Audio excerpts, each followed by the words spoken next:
Good afternoon, everyone. Welcome to our talk on the Electronic Communications Code. This is an exciting and fast-moving area of the law, and despite the unique challenges of 2020, there have been a number of important developments on the code this year, which James and I will consider.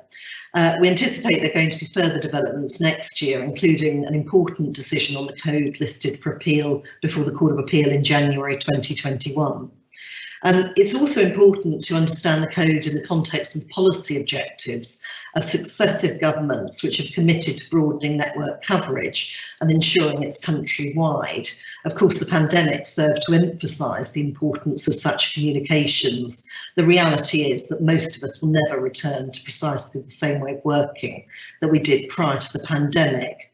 And so there are zero prospects that policy is going to change anytime soon.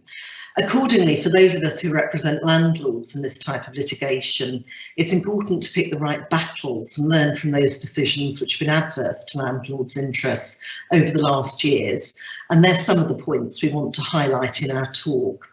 I'd now like to introduce James Castle, who's one of Tanfield's very talented juniors. He's contributed to the most recent edition of Tanfield's service charge books and has a vibrant and busy practice in all aspects of property law. So over to you, James. Good afternoon, everyone. Okay, so the content of this talk is going to cover an overview of the new Electronic Communications Code that came into force in December of 2017, but we're going to be looking at the code with a lens of the 8 most recent case law developments that have taken place over the course of 2019 and 2020 that span issues all throughout the code. So I'm going to start with a brief overview of just addressing the purpose of the new code.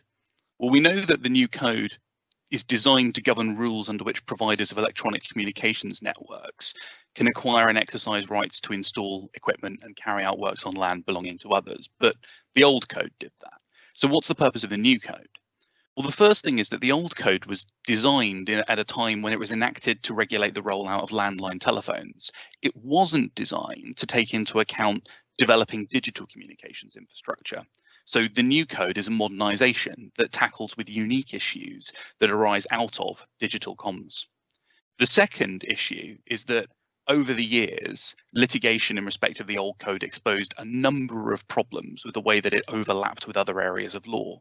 One of these included how protections under the old code and under the Landlord and Tenant Act 1954 overlapped in circumstances that gave double security of tenure. There are other issues in respect of the extent to which the old code could bind third parties, including successors entitled to land. So the new code is designed to provide clarity in those circumstances.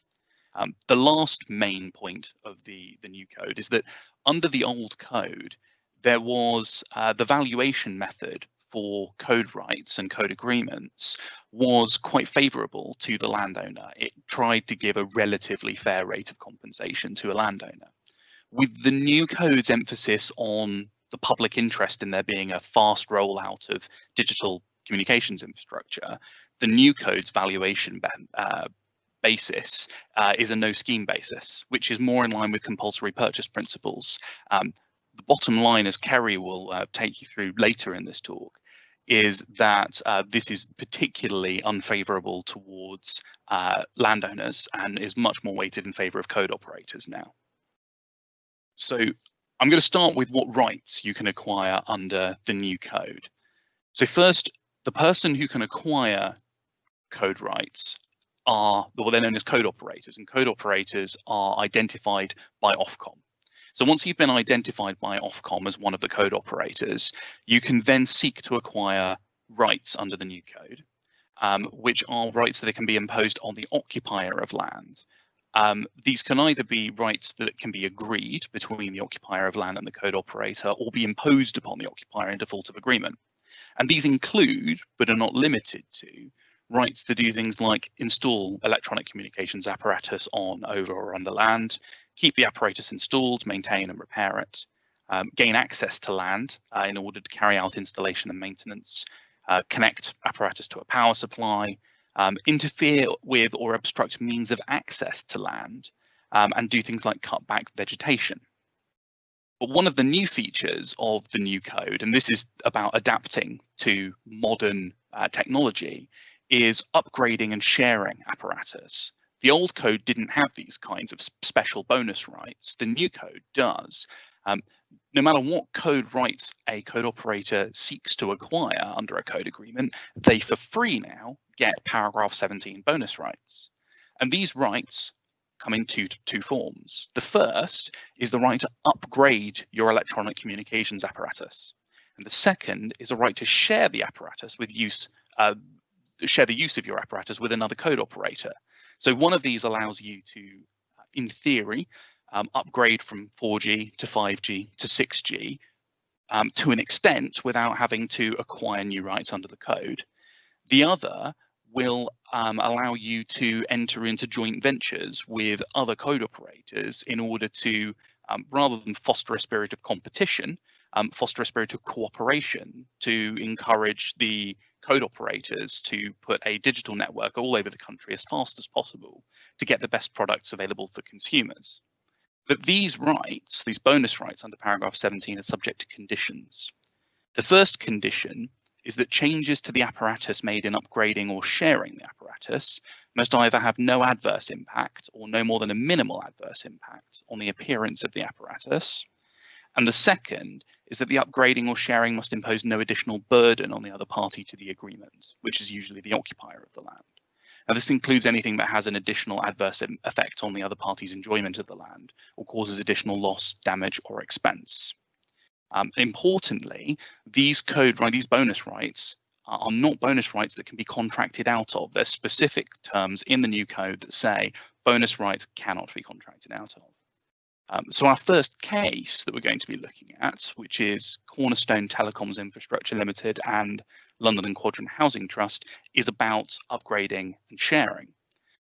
The relevant facts on this are that Cornerstone sought new rights under the new code in relation to a rooftop site in Peckham that was owned by London and Quadrant Housing Trust. And there were solar panels in situ on the roof. And what Cornerstone wanted to do was install telecoms apparatus on the roof in and around the panels, but not interfering with the solar panels. And London and Quadrant Housing Trust challenged this on a number of different bases, but one set of their challenges were based on the scope of the rights that can be conferred under paragraph 17.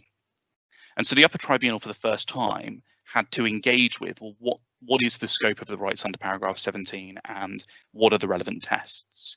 And the most important points to take away are that the correct subject for the adverse impact on appearance test, which is one of the tests that if you fail it, you're not allowed to upgrade or share, is that the appearance is in relation to the apparatus itself, not the host land or building, owing to the wording of the relevant provision, which is an interesting artifact of the code.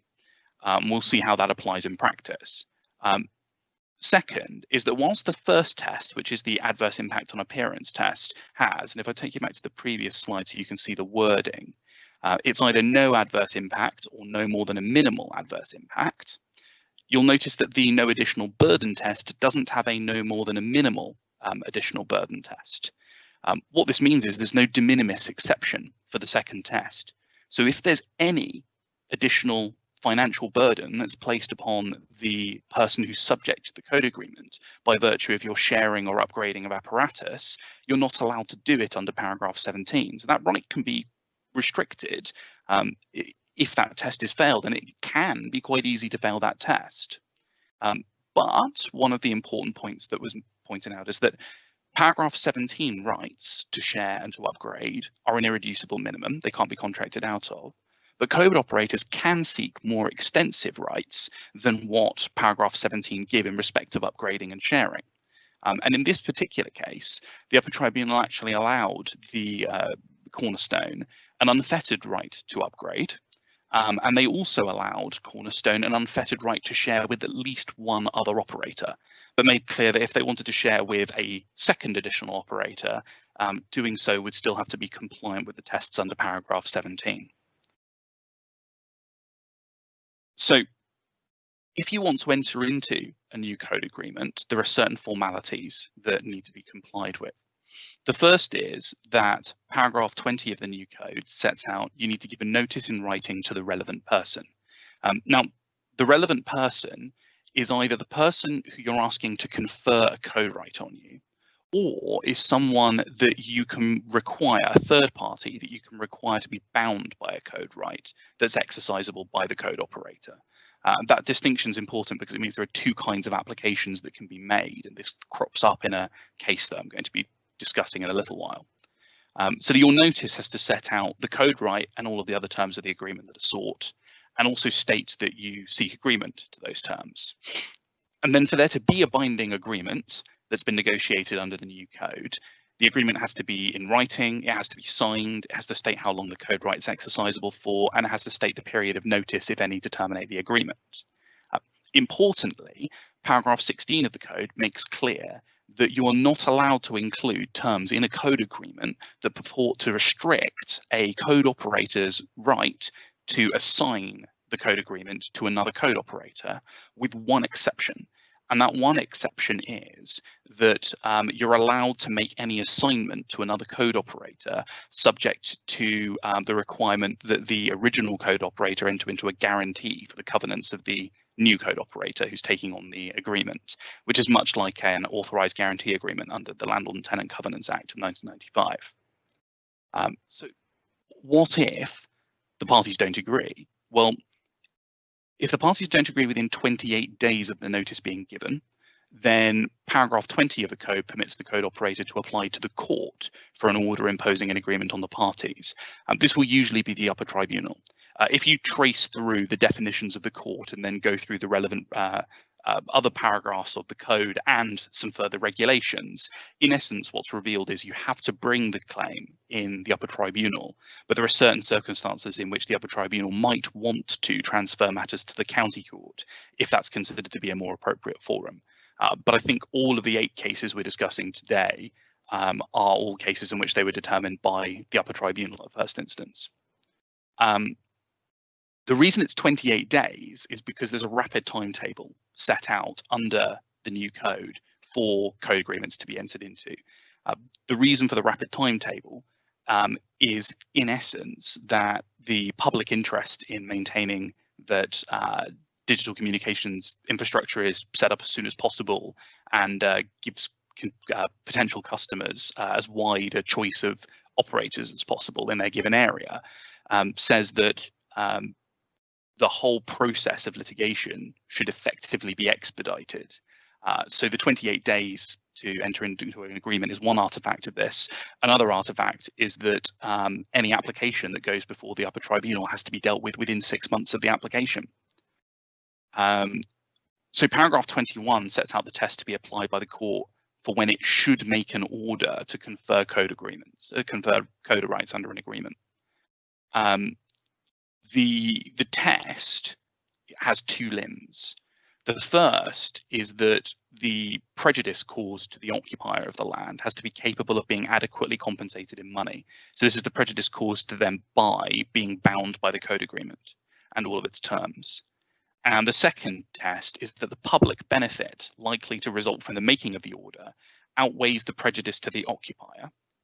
But this has to take into account the public interest in access to a choice of high quality electronic communication services. So you take into account the public interest in making sure that there's digital telecoms infrastructure in a local area, but just because another digital telecoms body, another code operator has already got infrastructure in that area, doesn't diminish another code operator's ability to also make an application for code agreement for infrastructure in a similar area, because there is enshrined in the code a need to ensure that there's appropriate amount of choice for consumers. So it's not the first person who gets to an area gets special treatment. The Act is designed to balance even successive applicants in a similar area to be able to set up overlapping telecoms networks. But the court can't make an order if it thinks that the occupier intends to redevelop all or part of the relevant land. So there is a redevelopment defence. Importantly, the upper tribunal is also the forum for enforcement of extant agreements. So not just imposing an agreement, but enforcement. And paragraph 96 of the new code makes clear that the upper tribunal may award costs. So it is not a no costs jurisdiction. Which in a number of cases has been a problem for Cornerstone, telecoms infrastructure, who you've already seen one of their cases. This is another. I think they are 5 of the 8 cases we're discussing today are cases that were brought by Cornerstone, and they've lost in a few of them. So the relevant facts of Cornerstone and Compton Beauchamp are that the landowner, which was Compton, had granted Vodafone a lease of land with rights of access in 2004, upon which Vodafone built a telecoms mast. The lease expired in 2014, and Vodafone thereafter continued to occupy the site under some species of tenancy. I say some species because it ended up being in dispute between Vodafone and Compton Beauchamp what that kind of tenancy was. But since 2014, Vodafone had been sharing use of the mast with Telefonica. Now, in anticipation of the new code, Vodafone and Telefonica together created Cornerstone Telecoms Infrastructure as a joint venture company to manage a portfolio of telecom sites contributed to by both Vodafone and Telefonica. Now, in October 2017, Compton Beauchamp gave notice to determine the tenancy that Vodafone enjoyed, and they then entered into a dispute with Vodafone about what the species of tenancy was and whether it was an appropriate notice to quit. When that happened, Cornerstone gave Compton Beauchamp a notice under paragraph 20 of the new code, saying that they wanted for Compton Beauchamp to give code rights to Cornerstone. The problem is that this happened whilst Vodafone was still in occupation of the site in question where the telecoms mast was. So the upper tribunal dealt with this first, and they refused to give Cornerstone any code rights because they maintained that they didn't have jurisdiction because Vodafone was not the relevant person under paragraph 20. The reason for this is that, as I said, the relevant person under paragraph 20 can be 2 kinds of people. The first is it can be people who are being required to confer code rights, and the paragraph 9 of the new code sets out that only the occupier of land can be required to confer code rights, or the relevant person can be orders against other third parties that you want to be bound by code rights. The claimant's application, of course, was an application for Compton Beauchamp to confer code rights on it, but Compton Beauchamp wasn't in possession of the land, Vodafone was. So the upper tribunal dismissed the application. This went up on appeal to the Court of Appeal, who agreed with the upper tribunal. They made clear that where Compton Beauchamp wants to acquire code rights, they've got to serve the notice on the occupier. The occupier is dealt with under paragraph 105, 1 and 6 of the new code. In essence, references in the code to an occupier of land or to the occupier of land for the time being. And the Court of Appeal made clear that this is a question of fact, not of legal status. It's not about who's entitled to be occupying the land. It's about who is in occupation of the land. And the party with physical presence on and control of the land was the occupier, and that was Vodafone. So the lesson that ought to have been taken away by Cornerstone is that what they should have done here was serve a notice on Vodafone. And because, of course, Vodafone and Cornerstone are, well, Cornerstone exists as a joint venture between Telefonica and Vodafone, Cornerstone likely could have entered into an agreement with Vodafone for terms of a code agreement, and they wouldn't have needed to litigate over what the terms would have been. But if they then wanted to bind Compton Beauchamp to the code agreement, it's then that Cornerstone would have needed to apply under paragraph 20 for a third party to be bound by the code agreement. So Vodafone got it wrong, served the notice on the wrong person, but did have a means of entering into a code agreement. It just should have served on Vodafone and then sought for Compton Beauchamp to be bound by it later. On the subject of third parties being bound by code rights, paragraph 10 of the new code sets out all of the third parties to a code agreement that can be bound by code rights beyond the occupier. I put the usual suspects in brackets here, but this is who you would expect. It's people like the occupier's heirs or assigns, people that derive interest in the land out of the occupier's interest, or the occupier's heirs or assigns, people who obtain a right to occupy from another person who's already bound by code rights for some reason, people who have an interest in the land that predate the code agreement, who are not the occupier, but agreed to be bound by the terms of the code rights, and people deriving title right from someone who's agreed to be bound by the code rights. Importantly, in order to facilitate this, code rights are not required to be registered in accordance with the Land Registration Act 2002. So paragraph 14 says that where an enactment requires interests, charges, or other obligations affecting land to be registered, the provisions of this code about who is bound by a code right have effect whether or not that right is registered. And as I say, this is to facilitate and ensure that you don't have to go through the rigmarole of registering code rights as against title to bind third parties. Third parties are already bound. And this is about, again, the public interest in ensuring that code operators are able to exercise their rights in as often as possible and as quickly as possible. So on the subject of land registration, this comes up ever so slightly in this next case.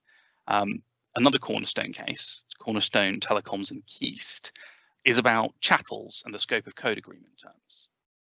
Now, in this particular case, it was Keast who was the landowner and occupier, and the land already had a telephone mast on it and other equipment. And what Cornerstone sought was to require code rights on the land to carry out various works, and Keast objected, made 4 different kinds of objections that the rights sought in the claimant's application were different to those contained in this paragraph 20 notice, that the claimant was seeking rights over electronic communications equipment, which had become part of the land under ordinary common law principles, which the upper tribunal could not confer. Now, that's one of the 2 important points in this one. This issue about rights over electronic communications equipment rather than land. The second was that the claimant was seeking rights that were not code rights. That's also an important point. And then the 4th one was the specific terms upon which Ofcom had designated the claimant a code operator. That's less important. When you look at the upper tribunal's treatment of this, as I said, the 2 less important points, the 1st and 4th ones, were dismissed on the facts by either on the facts or on proper interpretation of the relevant legislation by the upper tribunal. But it was the second point about acquiring rights over telecoms apparatus rather than over land, which was dealt with in this case that was more important. This required looking at paragraph 101 of the new code. Paragraph 101 says that ownership of property does not change merely because the property is installed on or under or affixed to any land by any person in exercise of a right conferred by or in accordance with this code. Well, the normal common law rule is that where property like a telecoms mast, absent the terms of codes, is affixed to land, it becomes part of the land and then becomes part of the ownership of the person who owns the land. Well, paragraph 101 says that actually the ownership of that telecoms mast does not change when it's affixed to the land.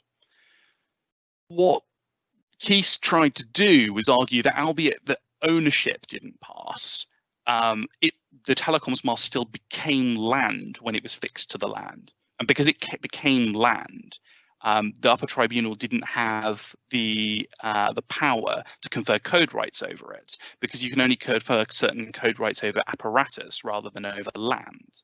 And the upper tribunal determined that the defendant was wrong to argue this.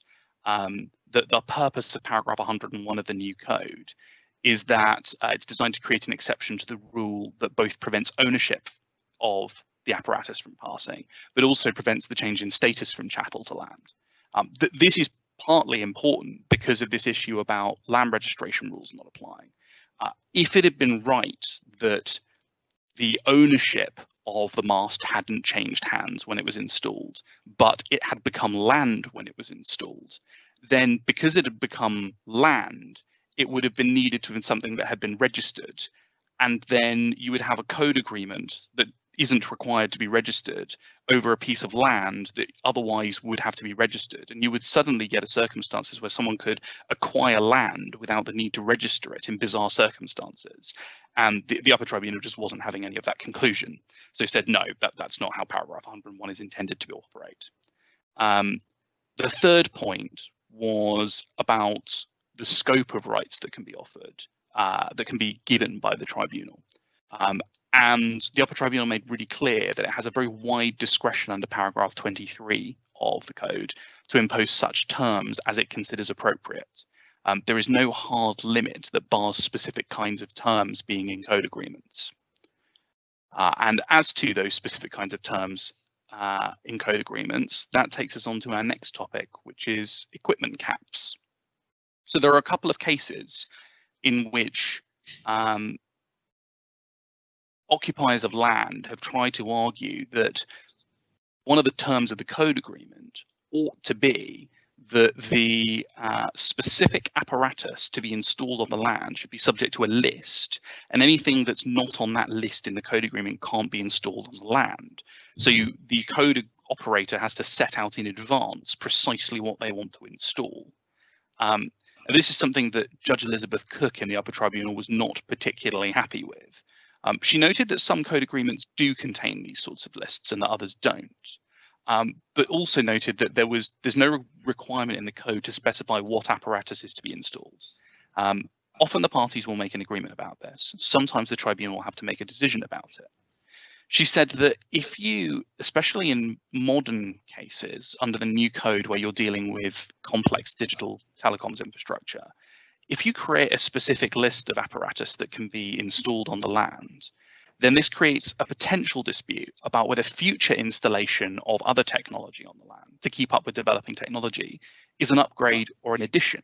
If it's an upgrade, it would fall under paragraph 17 and be allowed. But if it was an addition, because for some reason the piece of technology installed is not a straight upgrade to an existing part, but is something extra to help the code operator with its facilitating its telecoms network, then under those circumstances, the person who owns the land could object to it being installed on the land.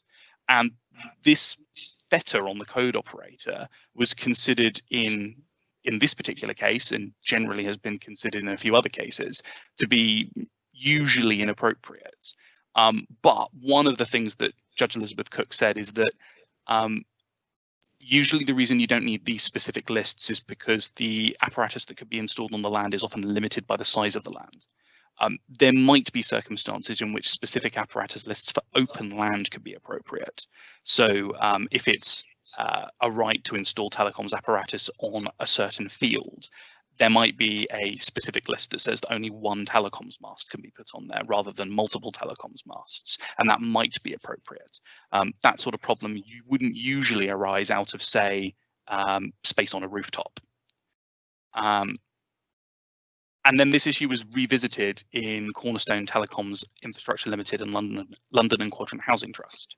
So again, the defendant in this case wanted to impose an equipment cap. And we've already looked at this case on the upgrading or sharing rights point. But one of the points that they were trying to make, London and Quadrant, was that there should be an equipment list with a cap, because they were worried about the risk of the roof, which already had solar panels on it, being overloaded, this compromising the integrity of the roof and the roof potentially collapsing. And on the facts of this case, the Upper Tribunal considered that this concern was fanciful. One of the main reasons being was that the code agreement that had already been agreed between the parties, or the terms that had been agreed between the parties, included a term prohibiting the claimant from overloading any part of the building and requiring, Cornerstone from overloading any part of the building, and requiring Cornerstone to take all reasonable steps to ensure that it didn't make the building unsafe.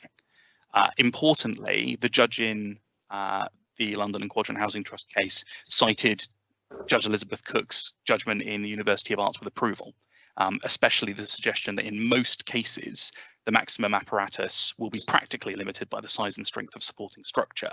So it looks like the issue of equipment caps and specific lists as to what apparatus can be put on land has been dealt with in a couple of cases now, and the strong indication has been that if it's not open land, you're probably not going to get an equipment cap list. If it's open land, you might have a better shot at it. And on that note, I think the next topic is consideration and valuation method. Thank you very much, James. Right, I'm going to deal with consideration and valuation methods. I'm going to start off by dealing with the particular provisions in the code and then look at some of the key decisions in relation to these topics. So paragraph 23 of the code deals with determination of the terms of the code agreement. This includes payment of consideration, ensuring the least possible loss of damage is done to the occupier, And then there's protection for both the occupier, those with interests in land, and those who are from time to time on the land. It also covers the length of the agreement and whether the agreement's terminable. Paragraph 24 provides that the valuation basis for consideration under the agreement is based on the amount that, at the date the market value is assessed, a willing buyer would pay a willing seller for the agreement at arm's length and with both parties acting prudently, with full knowledge of the transaction, and on the basis that the agreement is subject to the other provisions imposed by the court, but subject to the following critical assumptions. Firstly, that the agreement does not relate to the provision or use of an electronic communications network. Secondly, the bonus rights to upgrade and share apparatus and the right to assign the code rights do not apply. Otherwise, the right acquired corresponds with the code right acquired, and there's more than one available site that the code operator could use. Now, of course, this new valuation method is very different from that under the old code. It essentially eliminates any argument by the occupier that compensation should be either linked with the type of profit that the code operator will make, or any type of ransom provision. Now, moving on to deal with compensation, which I've set out the relevant provisions of paragraph 25 on slide 18. There's power to make an order under paragraph 20, and the court may order the operator to pay compensation for any loss or damage which has been or will be sustained as a result of the exercise of the code right. So that's compensation both which has been sustained or will be sustained, and it can either be in the form of a lump sum, periodic payments, or payments upon the occurrence of a particular event or events, or any other form that the court may direct. And that includes, pursuant to paragraph 84, expenses including reasonable legal and valuation expenses, diminution in the value of the land, and the cost of reinstatement of the land. And the rules which are to be applied in assessing that compensation are as set out in the Land Compensation Act 1961, section 5. And so this makes it clear as well that there's no right to double recovery pursuant to paragraph 25(7).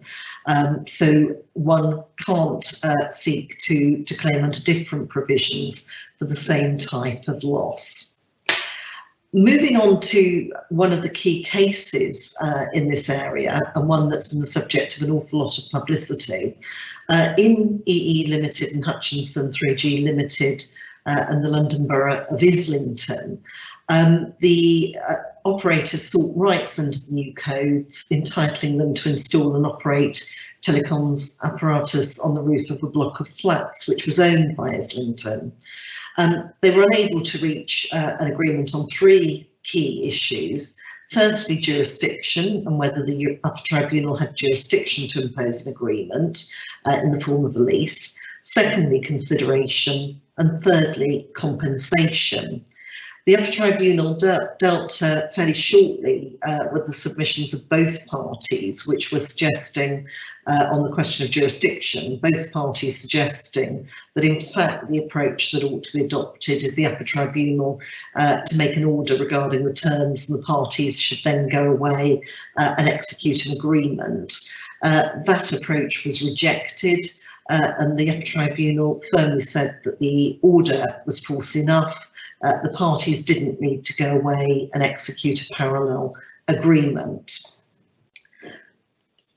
Moving on to further issues that it considered in relation to consideration, the upper tribunal considered that the parties are free to agree whatever consideration they please in cases where there's no agreement.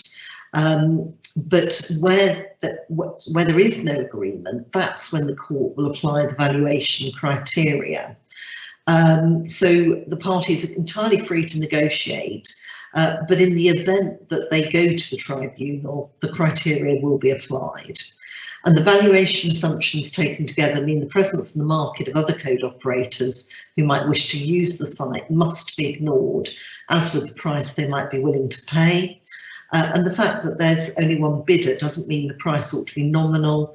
The code operator may not use evidence of absence of demand to drive the price down. And it emphasised that a site may only have nominal value if in reality nobody would actually pay anything for it. It's therefore a key importance whether the site has any alternative uses other than for telecoms equipment. And that's a matter of evidence, and that's absolutely vital in these cases in which there are arguments about compensation.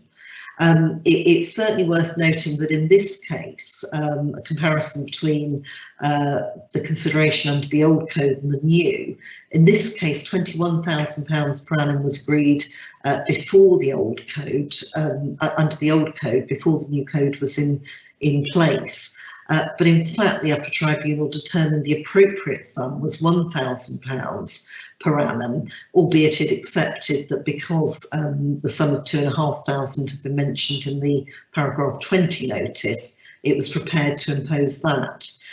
So that's a substantial difference between the £20,000 per annum under the old code and only £1,000 under the new code. Moving on to look at how the court, the tribunal dealt with compensation, it accepted that the defendant was entitled to reasonable but legal and valuation expenses in relation to agreeing the code agreement and to compensation for the temporary use of its land for a working compound while the apparatus was installed. But it wasn't entitled to compensation for diminution in value of the land. That sum should be reflected in the consideration payable instead.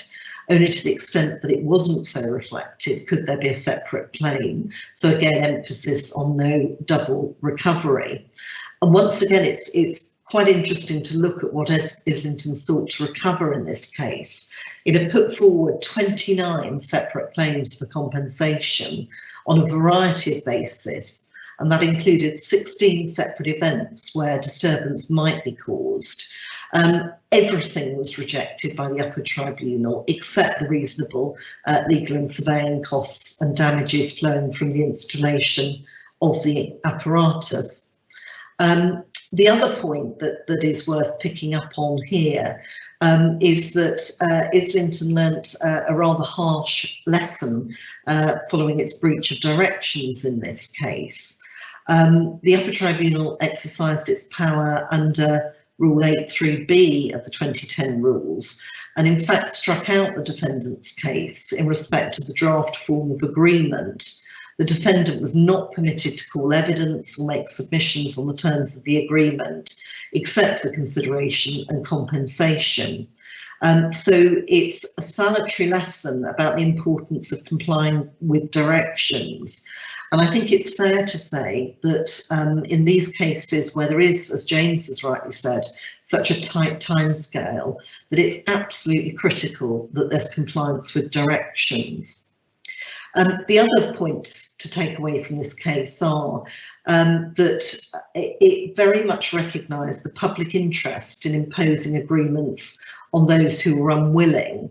It's part of the broad public policy of ensuring that network operators can't be held to ransom. Consideration is therefore deliberately less favourable under this new regime. And that, of course, has a knock-on effect whereby landowners have an incentive to retain existing agreements. And that's the point I'm going to come on to look at in 1 minute in the context of the 54 Act. The other point to note is that historic rental evidence is practically useless to such valuations because there's simply no proper comparison. Now, moving on to a more recent decision on consideration. James has already mentioned this case, so I shan't repeat the facts of it. But in the London and Quadrant case, the upper tribunal emphasised that the following components were likely to be necessary in most consideration assessments by the tribunal. Firstly, the current or alternative non-network use value. Although the no-network assumption required the value of the site as part of the operator's network to be disregarded, this did not mean that its value to other prospective tenants in the market must be disregarded. And that's a critical point with regard to obtaining proper evidence of that value, and something that any sensible landlord should focus on in cases of this sort. Secondly, the value to the tenant of additional benefits conferred by the letting. And thirdly, the expense to the site provider of the operator using the site for the apparatus. The other point that's worth picking up on in this case is that the Tribunal rightly noted that the valuation evidence in the Islington case was rudimentary. And in that case, the focus was on the open market valuation assumption required by the code and the no network assumption, and setting out those points of principle.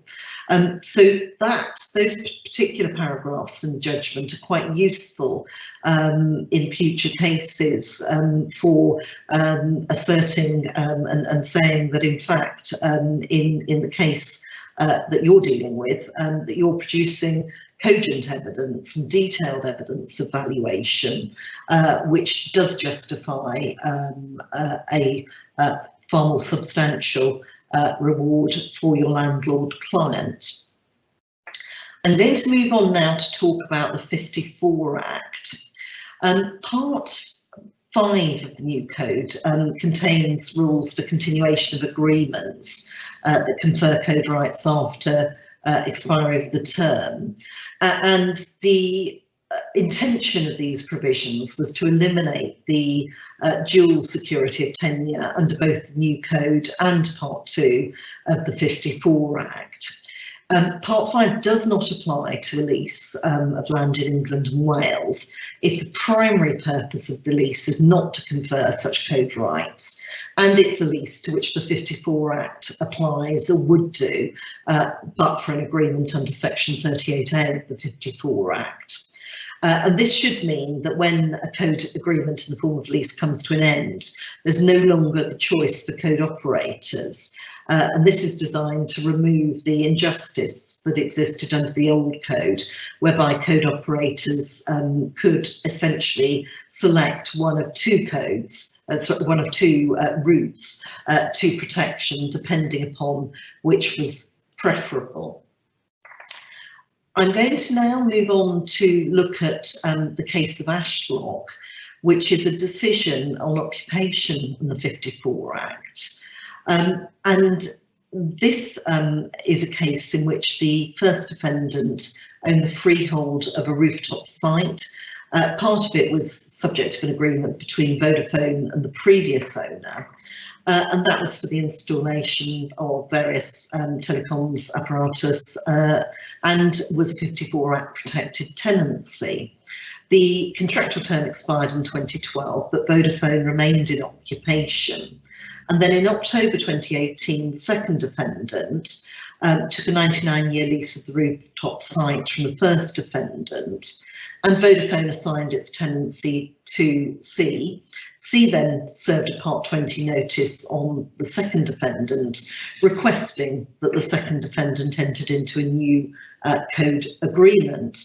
Now, on an application to the Upper Tribunal, the preliminary issue was whether it had jurisdiction under Part 4 of the Code to impose rights over land in favour of an operator which was already in occupation of that land under a tenancy which was continuing pursuant to Section 24 of the 54 Act. And the decision of the Upper Tribunal, I have set out the key findings on slide number 25. And you will see that the Upper Tribunal accepted the arguments of the second defendant, that where the code operator is the occupier of the land in question, the court simply doesn't have jurisdiction to impose an agreement conferring code rights on the landowner. And the Upper Tribunal also clarified that a code operator in occupation under the 54 Act simply couldn't make use of Part 5 at all, but instead had to renew under the 54 Act. Now, this is an important case for landlords because of the provisions that I've just taken you through with regard to consideration and compensation. Effectively, the decision is so important that it's of course been appealed. It's listed for an appeal in January 2021, and certainly I wouldn't be remotely surprised if there weren't to be a further appeal to the Supreme Court, because the implications are so important with regard to the amount of protection and recovery for landlords in such cases. But if the decision stands, it's certainly likely to strengthen the bargaining position of landlords in these cases, because an operator who's forced to renew its rights under the 54 Act simply doesn't have the benefit of this lower valuation methodology or other rights under the new code. So it's a decision that every landlord will carefully follow and wait to see what the Court of Appeal has to say in relation to it. Leaving the 54 Act, I'm going to move on to deal with notice to terminate by the site provider. Now, under paragraph 30, a code agreement that would end continues, but paragraph 31 then gives the site provider the right to bring the agreement to an end. Now, this starts with a notice, which has to be in a form prescribed by Ofcom, and that has to do three things. First of all, specify the date on which the agreement should come to an end. Secondly, to rely on one of four grounds. And thirdly, to give a minimum of 18 months notice. Please note the length of the notice, which is of course a significant period of time. Now, there are four grounds which can be relied upon. The first is substantial breaches of the code agreement by the code operator. Secondly, persistent delay by the code operator in making payments. Thirdly, redevelopment that cannot reasonably be done unless the code agreement's terminated. And fourthly, that the test under paragraph 21 is no longer satisfied. The code operator then has 3 months in which to serve a code counter notice, and the counter notice has to set out one of three positions. Firstly, the code operator does not want the code agreement to end. Secondly, the code operator wants the occupier to agree to be bound by the existing code right, but on new terms. Or thirdly, the code operator wants the occupier to agree to be bound by a new code right in place of the existing one. And then after the counter notice, there's a further 3 months to apply to the court for an order, and failure to do so means termination. Now, in the time allowed, I haven't got opportunity to pick up on all of the four grounds, but I do just want to mention redevelopment, because I'm sure many of you will have noticed the symmetry between that and one of the grounds under the 54 Act. Now, the Ofcom Code of Practice does offer guidance on some of the grounds and suggests, in relation to this redevelopment ground, that the landowner should produce evidence of a genuine intention to develop. Again, very similar with what is expected in relation to 54 Act grounds of redevelopment. I certainly think can envisage a lot of cases relying heavily upon the way the case law is developed under the 54 Act. Including, of course, the well-known case of Francis and the Cavendish Hotel, 2019 appeal cases 249, whereby there must be a genuine intent, not one that's contingent upon the tenant leaving. And I very strongly consider that those authorities will be relied upon very heavily in relation to these types of grounds raised by landlords. Moving on to notice to vary, there's not a great deal to say in relation to this. I've set out the procedure and the provisions for variation, which are provided for in paragraph 33. Either party can serve such a notice requiring agreement either to variation of the terms of the code agreement or to removing or adding rights, or termination of the agreement and replacing it by a new code agreement. And the notice has to set out full details of the proposal, giving 6 months notice, and then if they're not agreed within 6 months, either party can apply to the court for an order.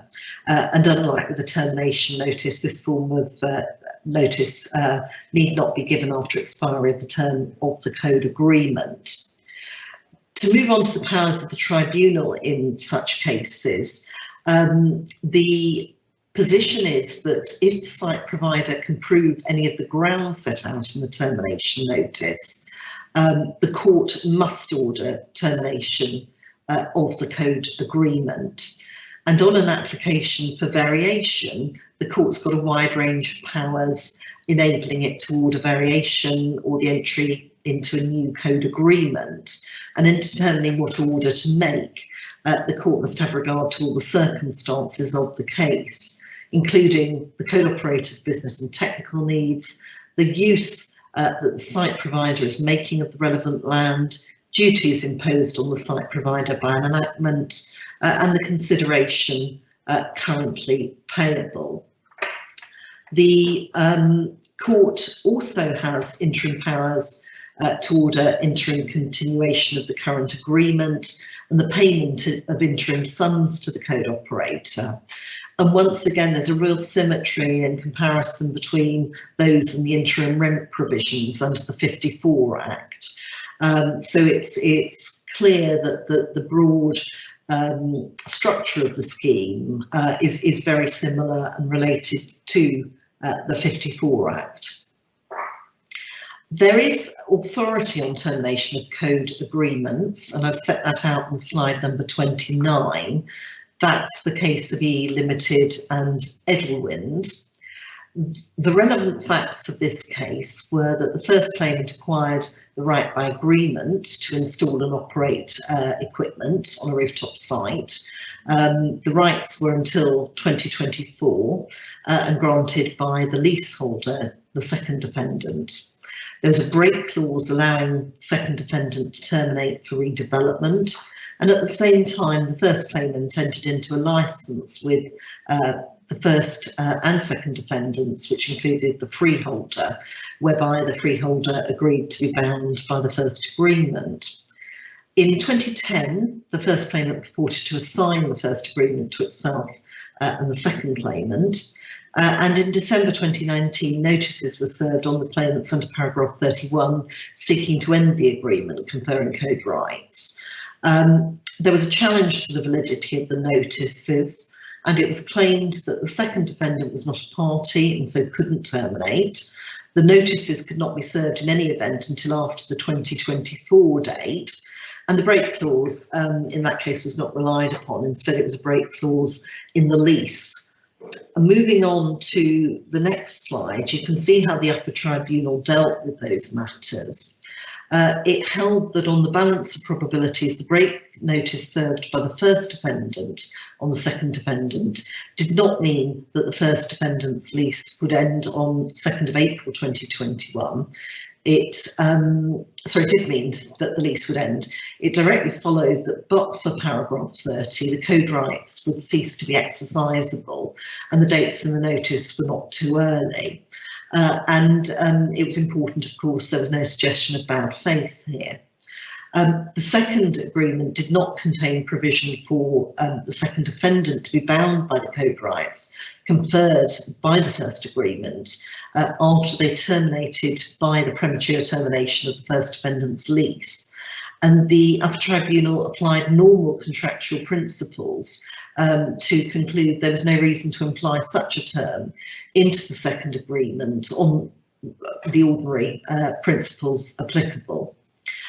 Because there was no exclusive possession, the agreement with C1 was a licence, and of course, again, applying case law, which is well known to us all, the assignment was invalid. And this meant that only the notices served on the first claimant were valid. And it remains to be seen what the actual conclusion to this case will be with regard to the redevelopment ground in the notices.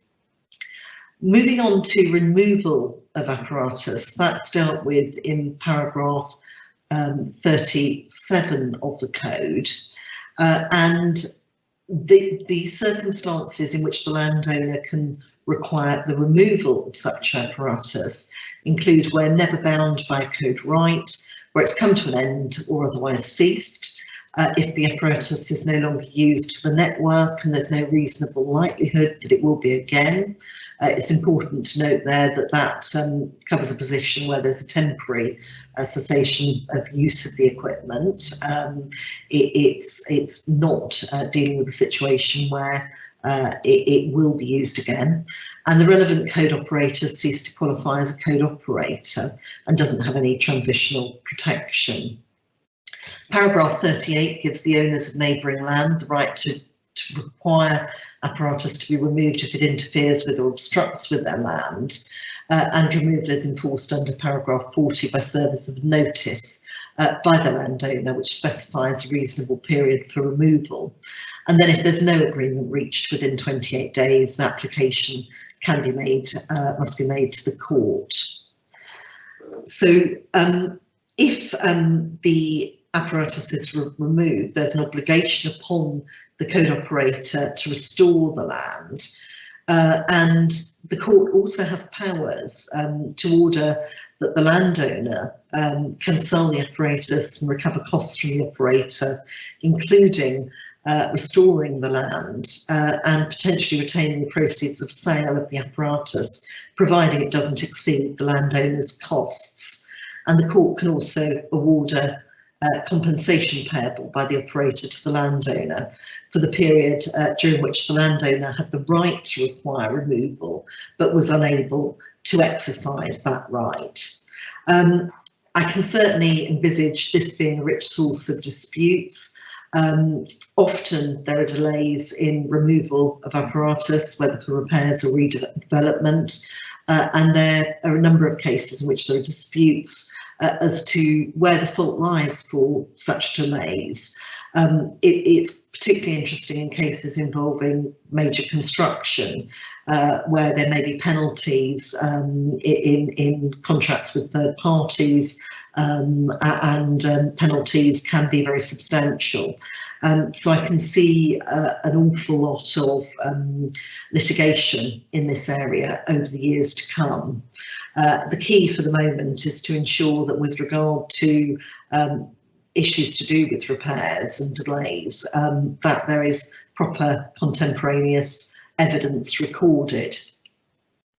I've dealt here with, on the next slide, at slide 32, with the case of Shinfield, and that is a case in which the principle, I'm not going to take you through the facts because we're running quite short of time, but the principle is set out on slide number 33, namely that the means of access has to be extant at the time the code rights were conferred. Now that's an important point practically. It means that it's only rights that are in existence at the date of the installation of the apparatus that can be relied upon, and that's consistent with the general scheme of the new code, in particular the circumstances in which a code operator is permitted to interfere or to obstruct in land. The final slide, substantive slide, is slide number 34. That deals with subsisting agreements. and there is not a lot to add to that. The points are set out there with regard to the transitional provisions, a subsisting agreement being defined as one that was entered into before 28th of December 2017, and all subsisting agreements take effect as agreements under Part 2 of the Code. I am going to pause there and just move on to the final slide, which sets out our email addresses. As you can see, we've been very short of time because there's such a wealth of material in relation to this type of this particular topic. And so what James and I have agreed we're going to do is we're going to take questions by email. And thank you very much then. Goodbye everyone, and thank you for joining our talk today. Goodbye. Bye.